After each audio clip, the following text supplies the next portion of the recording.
Bonjour les troisièmes, nous voici de retour pour parler cette fois-ci d'un nouveau chapitre d'histoire. Nous avions laissé la France à la fin de la Seconde Guerre mondiale dans un état assez catastrophique et nous allons voir finalement comment la vie politique française va s'organiser à l'issue de la guerre jusqu'à nos jours. Alors pour l'instant, on a laissé la France en 1944 après le débarquement. Le pays est peut-être petit à petit libéré par les forces résistantes, par les États-Unis, par les Alliés en général. Et rapidement, le pays se retrouve dans une situation où il faut non seulement se reconstruire physiquement avec les destructions, tenir en compte des destructions liées à la guerre, les morts, l'économie qui s'est effondrée, mais aussi reconstruire la démocratie. C'est-à-dire qu'il faut arriver à ressouder les populations entre elles. En 1944-45, le pays est en pleine division. Il y a ceux qui ont soutenu Vichy, ceux qui sont restés incertains mais qui ne savent pas trop sur quel pied danser, il y a ceux qui ont résisté, et puis il y a ceux qui essaient de faire croire qu'ils ont été dans l'un ou l'autre des groupes pour mieux s'en sortir ou pour essayer d'avoir des avantages. Au final, nous allons essayer de voir comment le général de Gaulle, qui était acclamé au moment de la libération de Paris, a connu des difficultés, mais il va pouvoir ensuite rebondir et reprendre le contrôle du pays, mettre en place la 5e République sous laquelle vous vivez, et comment finalement tout ceci va se mettre en place. Nous, on va commencer dans un premier temps par essayer de voir comment la vie des Français et celle de la République va se transformer depuis la guerre. Dans un premier temps, on va s'intéresser finalement à la France à partir de 1944 jusqu'à la mise en place de la 5e République. Nous, on sait que le pays a été libéré petit à petit. Paris est libéré par Leclerc, par De Gaulle, par les Alliés. Et finalement, les résistants vont se retrouver dans une position de force au niveau du gouvernement provisoire qui va se mettre en place dans le pays. Ils vont se retrouver par contre confrontés à des divisions. D'une part, je vous rappelle, on l'a déjà vu, la résistance, elle est très très diversifiée. Même si elle a été regroupée depuis Jean Moulin, il ne faut pas oublier qu'on a des résistants qui sont de l'extrême gauche communiste jusqu'à des nationalistes, voire des populations d'extrême droite, qui se sont unifiés finalement dans le but de résister contre Vichy et contre les nazis, mais qui ont quand même de grosses divisions internes. Et il va falloir gérer ce problème-là. Le deuxième gros problème, c'est qu'à mesure qu'on libère le territoire, les langues se délient et il y a une volonté finalement de remettre en cause l'activité ou la pensée de certaines personnes pendant la guerre.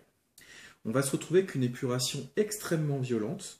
Beaucoup de gens vont essayer de régler leurs comptes, vont vouloir finalement traîner les traîtres, les collabos comme on les appelle. On a des manifestations de violences physiques, de meurtres, de lynchages, de femmes qui sont tondues et humiliées devant toute la population. Et toute cette violence manifeste fait qu'il y a une véritable violence, une rancœur qui va se développer au sein de la population, ce qui pousse les résistants à se poser de grosses questions. La première d'entre elles, c'est finalement comment ramener l'ordre. Donc très très vite, ce gouvernement provisoire de résistants va essayer de mettre en place une épuration légale. C'est-à-dire que par la justice, on va chercher à juger ceux qui ont collaboré et vérifier finalement les dénonciations pour s'assurer qu'on ne va pas condamner à tort des gens et qu'on va les condamner à leur juste peine. L'une des premières personnes qui va être ainsi jugée, c'est Pétain, dès qu'il va revenir en France. Il va être condamné finalement à la détention à vie, à une commutation par rapport à la peine de mort due à son âge, et puis à ce qu'il a fait pendant la Première Guerre mondiale. Cette épuration légale, elle vise aussi à annuler toutes les lois qui ont été mises en place par Vichy. On cherche les traîtres, on enlève les mauvaises lois, et on va essayer de se repositionner pour fonder, finalement, sur les bases du CNR, le Conseil national de la résistance, une nouvelle nation qui se veut finalement plus moderne, plus adaptée à la population et surtout apte à réunir tous les Français les uns avec les autres. En octobre 1945, on va avoir une Assemblée nationale qui va être élue. Son but, mettre en place une nouvelle constitution. On veut balayer le régime de Vichy et la 3e République. Et on décide de mettre en place une 4e République qui devrait mettre en place une démocratie profonde et une République française renforcée. Pour ce faire, il a fallu organiser de nouvelles élections. Et l'une des premières règles qui a été mise en place par ce CNR, ça a été de donner aux femmes le droit de vote. C'est-à-dire que pour la première fois, Le droit de vote devient véritablement universel, les femmes votent, et les femmes sont aussi membres de l'Assemblée constituante, même si elles ne sont pas très nombreuses, il faut quand même être très honnête. La 4ème République, elle va être approuvée, et dès 1946, finalement, on met en place ce nouveau modèle qui reconnaît un droit au travail, un droit à l'instruction et un droit au loisir. On reprend à nouveau les volontés du Conseil national de la résistance. Elle veut une égalité des sexes, et surtout, cette République se veut parlementaire. Et c'est là qu'il va y avoir un certain nombre de difficultés, puisque qui dit une République parlementaire dit une République pluripartiste. Parmi les partis qui vont vraiment prendre de l'influence, il y a le Parti communiste qui a largement résisté, il y a la SFIO qui avait aussi connu des difficultés pendant l'occupation, et enfin le MRP, le mouvement de droite, le mouvement gaullien, qui va se mettre en place autour du personnel du général de Gaulle. Et celui-ci ne voulait pas d'une république qui soit parlementaire. Lui voulait vraiment un régime beaucoup plus présidentiel. Ce qui fait que dès 1946, il va démissionner du gouvernement provisoire en décidant que finalement le projet de la 4ème République ne correspond pas à ce que lui il souhaitait. Cette 4ème République, elle vise dans un premier temps à reconstruire le pays. Le pays est ravagé, des villes sont totalement ruinées, comme Le Havre, c'est des villes qui sont détruites à 90, parfois 95%. Il faut entièrement les reconstruire, il faut retrouver la population, il faut remettre en place l'activité industrielle, économique pour permettre à la population de vivre, permettre finalement au pays de se reconstruire. De la même manière, il faut refaire venir aussi un certain nombre de populations.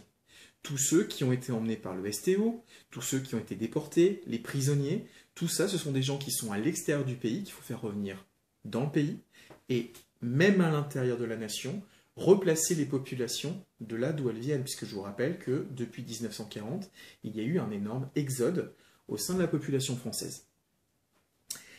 La Nouvelle République, elle se veut finalement sociale, elle veut aider ces migrants de la route, et elle veut aussi permettre au pays de se reconstruire. Pour ce faire, elle va mettre en place un certain nombre de mesures. Parmi elles, l'idée que pour se reconstruire, on a besoin d'une industrie forte. Donc l'État va mettre en place des nationalisations. L'idée, c'est que en contrôlant au niveau de l'État l'organisation industrielle ou productive, on doit pouvoir permettre de se reconstruire beaucoup plus vite, puisqu'on va viser et miser sur des éléments clés.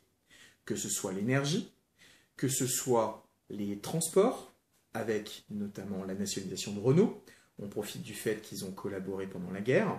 On va avoir aussi un contrôle plus actif sur les chemins de fer, sur tout ce qui permet de se déplacer.